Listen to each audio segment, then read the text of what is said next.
8장 1절에 보면 그리스도 안에 있는 자는 결코 정죄함이 없다. 죄 용서받았고 하나님의 생명을 얻은 자가 되었습니다. 하나님의 생명을 얻었다는 것은 우리가 하나님의 아들이 되었다는 거죠.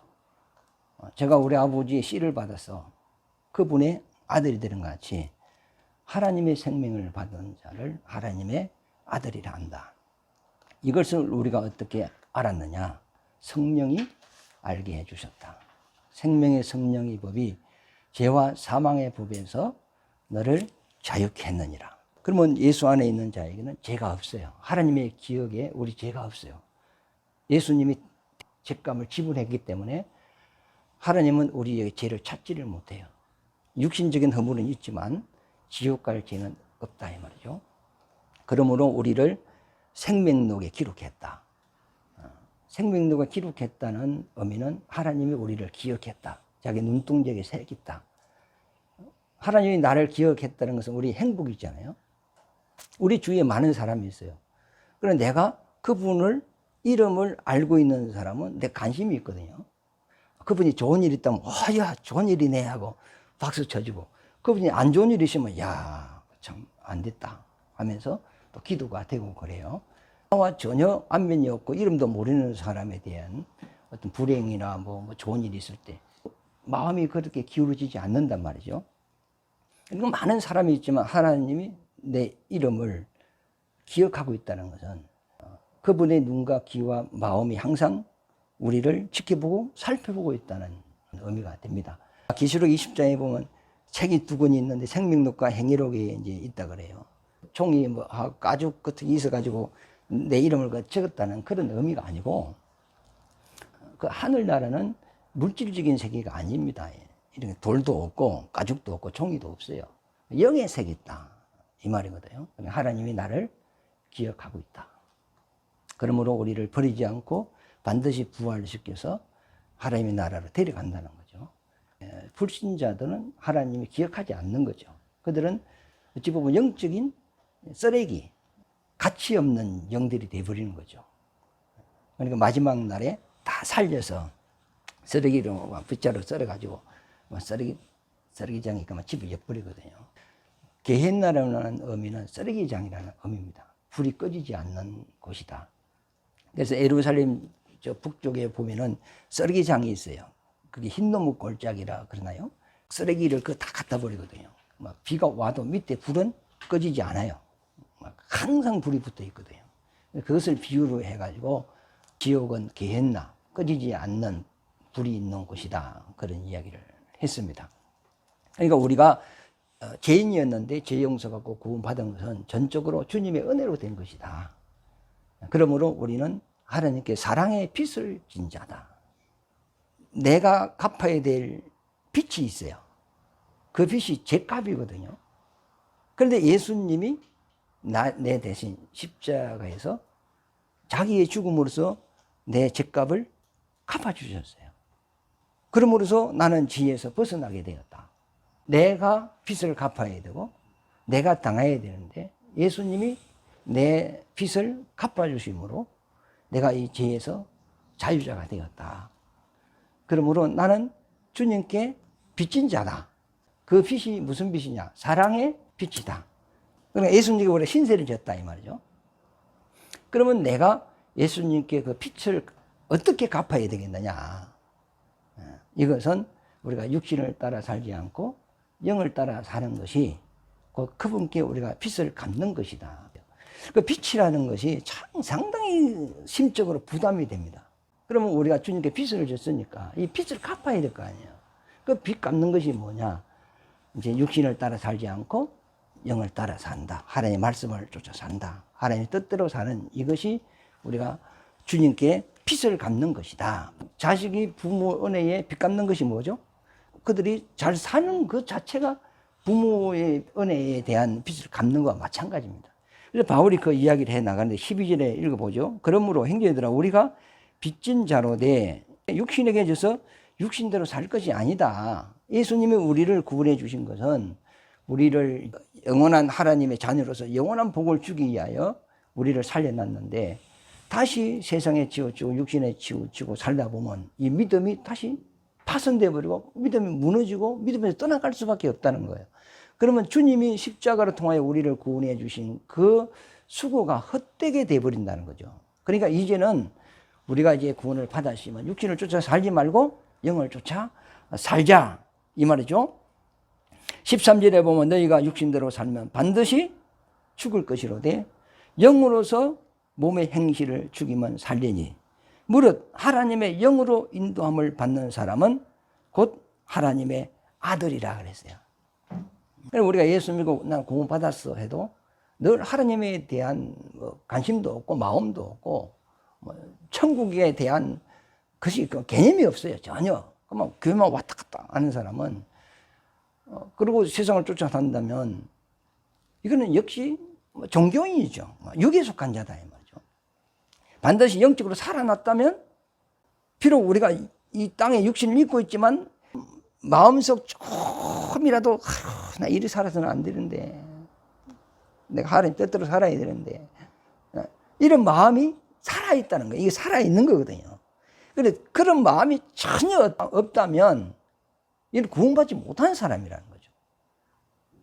그러니까 우리가 영을 쫓아 산다는 의미는 우리가 못된 행실을 고치고 그리고 뭐 음식도 가래 묻고 이런 개념이 아니거든요.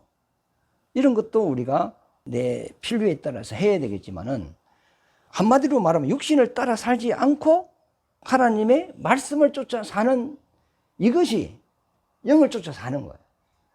이래 보면 또 막이네요. 그러면 왜 육신을 쫓아 살면 안 되느냐?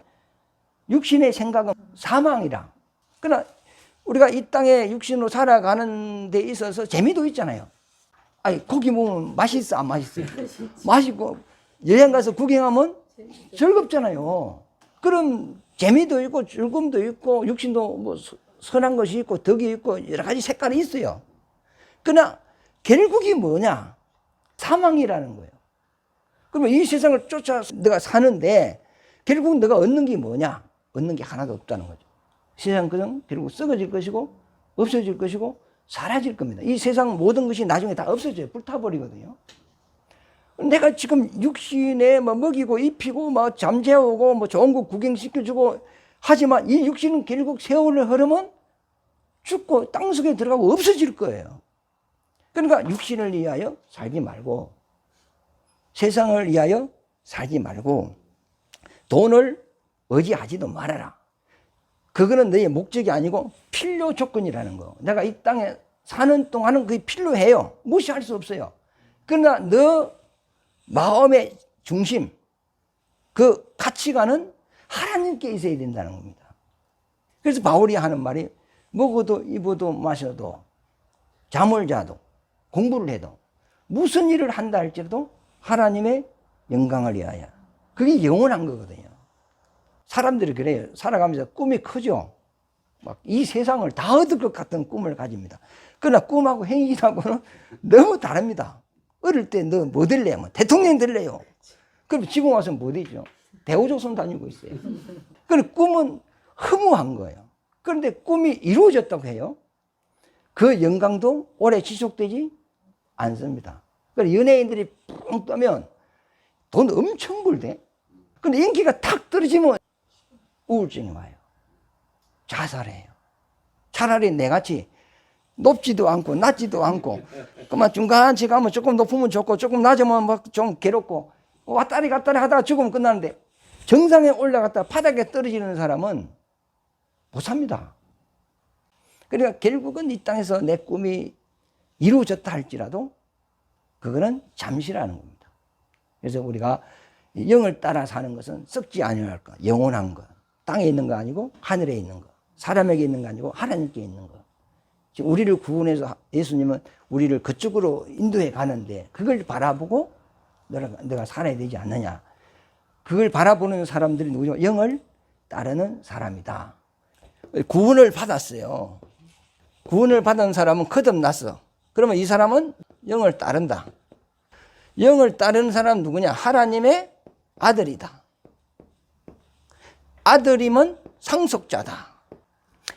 그런데 이 아들인데 양자라는 이야기를 딱 집어넣었습니다. 그러면 우리나라의 개념의 양자는 아들이 없어서 대가 끊긴단 말이죠.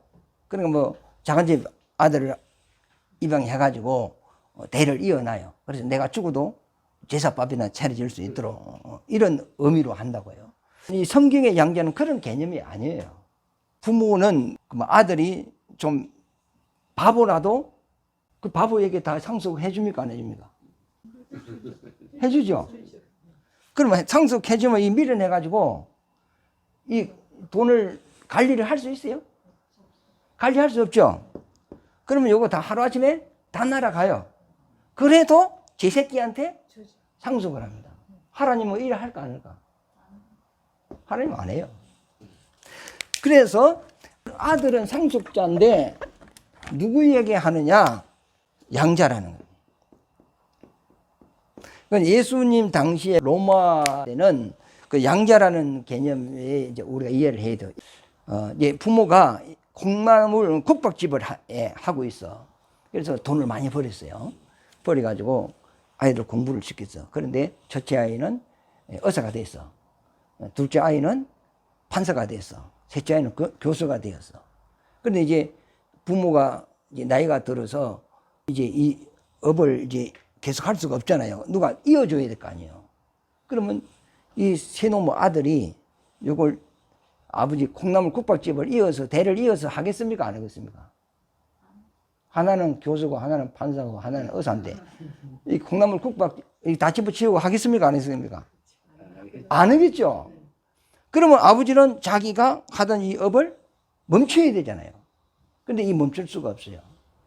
그럴 때 양자를 드리는 거예요. 이것을 대를 이어서 계속 할 수 있는 이 기술을 이제 전수받아 가지고 콩나물 국밥을 1대, 2대, 3대, 4대 이렇게 계속 이어갈 수 있는 그 아이를 양자로 삼는 거예요. 양자로 삼아서 이 사업이 끊기지 않고 계속 대를 이어갈 수 있도록 하는 거거든요. 그래 내가 낳은 아들이 아니라도 이 대를 이어갈 수 있는 자를 양자를 삼는 거예요. 그래서 로마 시대에 보면 노예 중에서 똑똑한 사람들 많거든요. 그 노예를 양자로 삼는 사람도 있고요. 아브라함도 자기 종을 유업을 이을 자로 하나님께 삼겠습니다. 이렇게 했지 않습니까? 양자는 친아들이 아니라도 이 대를 이어갈 수 있는 그 아들인 거죠. 그러면 예수님은 이 땅에 오셔서 아버지의 뜻을 이루셨죠. 그런데 그 아버지의 뜻을 다 이루었는데 그 뜻을 이룬 것을 온 세상에 전파하여서 하나님의 뜻대로 영혼들을 구원하는 그 일을 우리가 이어서 해야 될 거 아닙니까? 아버지의 뜻을 예수님이 이루셨고 예수님이 이루신 것을 우리가 이어서 해야 될 거 아닙니까? 그래 아버지의 일이 예수 일이고 예수 일이 누구 일이죠? 우리 일이죠. 그 일을 위하여 택함을 받은 자가 양자라는 거예요. 그러니까 우리가 예수를 믿었다면 하나님의 아들이 됐어요. 이걸 성경에는 하나님의 자녀가 되는 권세, 또 하나는 자녀의 권세 그랬어요. 그럼 자녀가 되는 권세는 뭐죠? 예수 믿으면 자녀가 된 거예요. 됐는데 이제 이 권세를 가지고 아버지 일을 해야 되는 거야. 그러니까 같은 아들이라도 아버지 일을 하는 자가 있고 안 하는 자가 있을 거 아니에요. 그러니까 아버지 일을 하는 자가 누구냐? 자녀의 권세. 그러면 자녀 되는 것은 예수 믿으면 된다. 그런데 아버지 일을 하는 사람은 자녀의 권세를 가지고 일을 한다는 거예요. 이 자녀의 권세를 일하는 이것이 양자라는 거예요. 안 하는 자는 뭐죠? 아들이고. 아들은 뭐냐? 하늘나라는 가는데 아버지 걸 상속받을 게 영광받을 게 없어요. 구원은 은혜로 받지만 상은 은혜로 안 돼요. 행위로 되는 거예요. 일한 대로 갚아주는 거거든요. 그래서 이 양자를 참 이 한문에도 참 잘해서 양자를 기를 양자입니다. 기를 양자. 그럼 우리가 예수를 믿었어? 구원을 받았잖아요. 그럼 영적으로 어린아이입니다. 어린아이가 일할 수 있어요? 일 못해요. 겨우 자기 믿음 지키는 것도 힘들어요. 교회 이제 1년 나왔는데 직분 주면 떠나가 버립니다. 직분도 아무에게도 맡길 수가 없어요. 감당이 안 되거든요. 교회 뭐 주일날 나오는 것도 힘든데 뭐 일까지 맡겨보세요. 이 가능하겠어요? 워낙 개척교회는 일꾼이 없으니까 막 나온 지 이틀 만에 쫓기도 하고 쳐버리는데 그러니까 안 되는 거예요. 그만. 그래 벌써 주일날 기도시키는 부담이 돼가 기도 때문에 교회 안 나와버립니다. 그만. 그래 길을 양자. 그래서 하나님의 말씀으로 자꾸 먹여서 믿음이 자라죠. 믿음이 자라면 이 사람에게 일을 맡기는 거예요. 그래서 본문 읽어보겠습니다. 15절에 보면 너희는 다시 무수하는 종의 영을 받지 아니하고 율법이죠. 우리가 율법 아래 있지 않고 제 아래 있지 않다 이 말이죠. 이제는 양자의 영을 받았으므로 우리가 아버지라 부르느니라. 성령이 친히 우리의 영과 더불어 우리가 하나님의 자녀인 것을 증언하느니 자녀이면 또한 상속자 곧 하나님의 상속자요 그리스도와 함께한 상속자니 우리가 그와 함께 영광을 받기 위하여 고난도 함께 받아야 된다는 거예요. 일을 하면은 고난이 따라오는 거거든요. 옛날에는 우리가 죄짐을 지고 죄의 묵은 짐을 살았으나 이제는 죄 문제는 해결됐어요. 이제는 우리는 하나님의 일을 위한 그 무거운 짐을 이제 지고 사는 거죠. 예수님도 이 땅에 오셔서 고난을 받으셨습니까? 안 받았습니까? 공생애 동안 정말로 고난의 그 육체의 고난. 33살이죠? 십자가를 지셨어요. 그것도 막 바알세불이 집힌 자라고 신성 모독자라 해가지고 막 이 죽음을 당했거든요. 이제 이사야 53장에 뭐 그가 찔리면 그가 상하면 그가 또 뭐 채찍에 맞으면 그런 표현을 썼잖아요. 그러니까 머리 끝에서 발끝까지 그 매 안 맞은 곳이 없잖아요. 가시 멜류관 뭐 쏘시고 뭐 두 손 두 발에 못 받고 옆구리 창 찔리고 온몸에는 막 로마 군병이 채찍으로 막 때려가지고 그 채찍 끝에는 납덩어리가 있거든요. 그 동물 뼈 같은 걸 달아놨거든요. 그럼 탁 때리면 휙 감겨가지고 거기 살 속에 딱 들어간단 말이에요. 탁 당기면 살점이 탁 터져 나오거든요. 그러니까 그 창세기 49장인가 보면은 그의 옷이 포도주로 빨았다 이런 표현을 썼어요. 그리고 그의 이는 희리로다 그랬거든요. 창세기부터 예수님이 고난받을 것을 이미 이야기를 해놨어요. 그러니까 온 몸이 피로 물들어 버렸어. 그러니까 눈도 실줄이 터져가지고 눈도 토끼 눈같이 붉으라고 모든 것이 붉었다 그랬어. 그런데 이는 희리로다. 그 새까만 껍데기가 어디서만 이만 하얀같이 예수님이 온몸이 피로 물들어 버렸다. 그런 고난을. 그러니까 세상적으로 보면 저주받은 거죠. 저주받은 거죠. 여러분 이런 고난을 왜 받았죠? 아버지의 뜻을 이루기 위해서. 그래서 히브리서 12장 2절인가 보면은 예수는 앞에 있는 즐거움을 바라보고 십자가를 졌다 그랬거든요. 요한복음 10장 18절에도 나는 아버지로부터 죽을 권세와 살 권세를 받았다. 그러니까 예수님이 인류의 죄를 지고 십자가에 죽는다 할지라도 다시 산다는 보장이 되어 있는 거예요. 그래서 그가 죽었다가 3일 만에 살아서 성천하의 하늘 보좌에 앉으신다는 거예요. 앉아서 빌립보서 2장에 보면 하늘에 있는 것이나 땅에 있는 것이 모두가 그 앞에 무릎을 꿇고 주여라는 것은 임금주자거든요. 내 주님이라고 이렇게 이제 예수 앞에 무릎을 꿇게 한다는 거예요. 그 권세를 준다는 거죠. 그러니까 그 고난의 결과로 받는 아버지도 받는 그 복이 뭐냐? 모든 것이 주님 앞에서 다 무릎을 꿇게 해준다는 거죠. 그 영광을 준다는 거죠. 그러면 근데 예수님은 원래 하나님이세요. 그런데 왜 이런 모습을 보여주냐?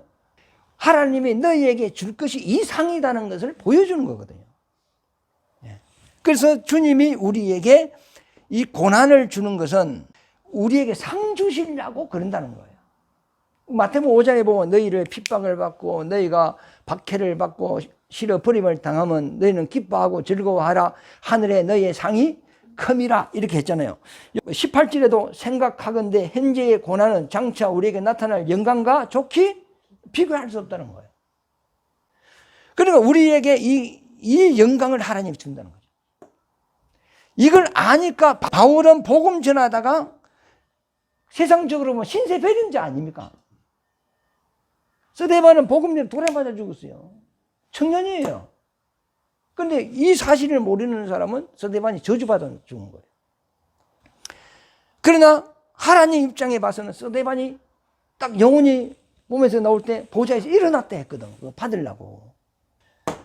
자, 고린도후서 6장 보죠.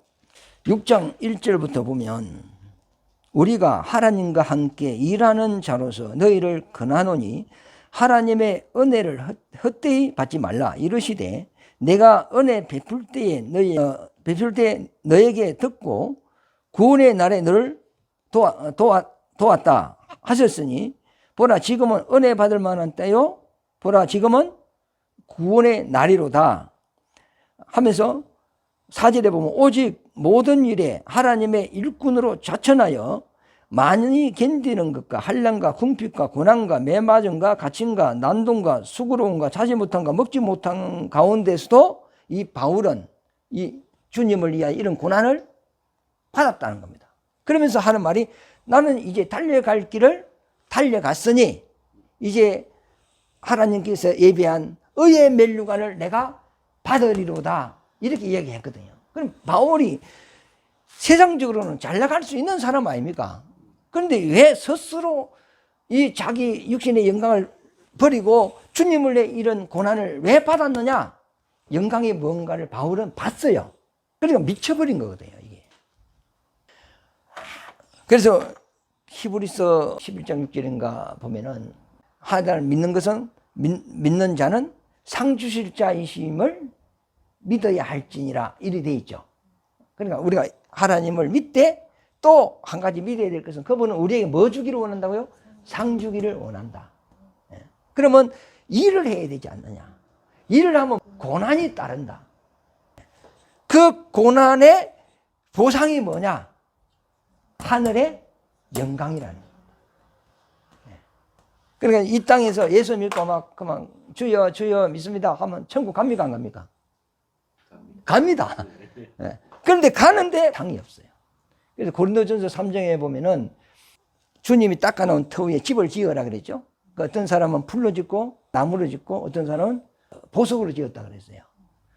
그런데 마지막에 하나님이 불을 통과시키죠. 통과시키면 지푸라기는 타고 나무도 타고 없어져 버렸어요. 그런데 보석으로 지은 것은 그대로 있어요. 그게 너 상이다 그랬거든요.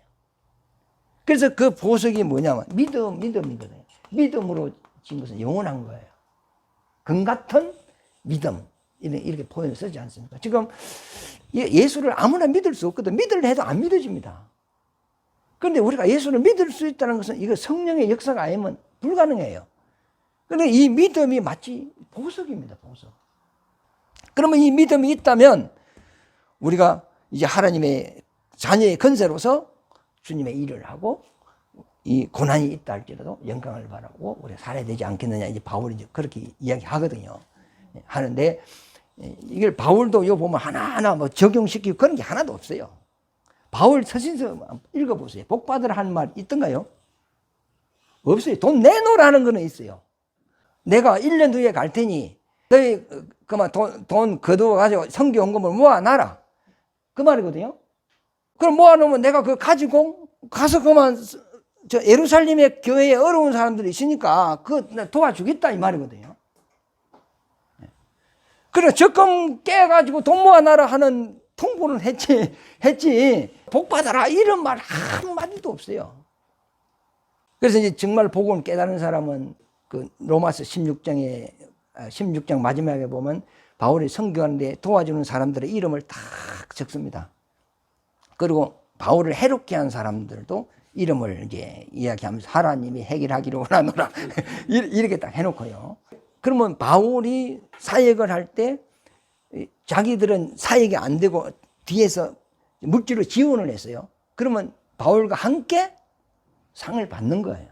근데 이제 사실 선교 같은 데 나가면 돈 없이면 안 돼요. 옛날에 우리나라도 미국의 선교사들이 와가지고 병원 짓고 학교 짓고 가르치고 먹을 거 주고 막 옷 같은 것도 막 나눠주고 그래가지고 복음을 이어온 것이 지금 한국이 이렇게 된 거 아닙니까? 그죠? 그리고 이제 또 성경에 미친 사람은 목회 안 돼요. 예, 우리가 이미 우리 60은 자꾸 나이 들어가고 다 늙어가고 결국은 죽어요. 예, 서울에 내가 아는 종계랑 목사님이 토요일에 돌아가셨다 하더라고. 90 가까이 되셨는데 신부증증이 걸어가지고 늘 투숙하고 이제 그랬어요. 그러면서도 지탱을 해왔는데 돌아가셨다 하더라고. 그 유명한 사람도 돌아가고, 유명한 가수도 돌아가고, 다 우리도 결국 죽습니다. 한번 해보세요. 너는 죽는다. 그 가는 순서가 다를 뿐이지 결국 죽어요. 죽는데 결국 우리가 이제 천국 갈 건데 가서 상 받는 사람이 돼야 되지 않겠느냐 하는 것을 이야기를 했습니다. 적용은 여러분들이 하시고 이제 영을 쫓아 살아야 됩니다. 영을 쫓아 사는 것이 먹어도 입어도 마찬가지. 무슨 일을 한다 할지라도 누구의 영광? 하나님의 영광. 그러니까 내가 어디 갔는데 모임에 갔는데 전부 다 좋은 차를 타고 왔어. 근데 목사가 티코를 타고 왔어. 그런데 갔는데 사람이 자기를 깔보는 것 같고 무시하는 것 같아. 하나님의 영광이 안 된다. 그러면 다음부터 나는 하나님의 자녀로서 당당함을 보이기 위해서 좋은 차를 타야 되겠다. 그렇게 생각 들면 좋은 차 타도 되는 거예요. 그런데 목사가 좋은 차를 타면 교인들은 힘들게 살면서 헌금을 했는데 교인들이 목사는 뭐 이상한 1억짜리 타고 다니면 그게 또 덕이 안 되면 너무 작은 차 타면 되고 비싼 옷 입고 다니면 야 우리 목사님 어디로 가도 내가 자부심을 느낀다. 그렇게 하면은 목사 좋은 옷 입고 있는 게 좋은 기고 목사는 그래 검소해야 돼 가난해야 돼 그런 사람도 있으면 안 좋은 옷 입고 그래 목사가 맞추기가 참 어렵습니다. 이게 하여튼 무엇을 먹든지 내가 개고기를 먹어서 힘을 얻어가지고 주님의 일을 할 수 있으면 그거는 먹으면 되는 거예요. 그런데 내가 개고기를 먹어서 개 같은 행동을 할 것 같으면 안 먹어야 되고 그러니까 우리는 걸리는 게 없어요. 자유입니다. 무엇을 하든지 자유인데 너가 하는 그 일이 하나님께 영광이 되느냐 덕이 되느냐 그 기준으로 하라는 겁니다.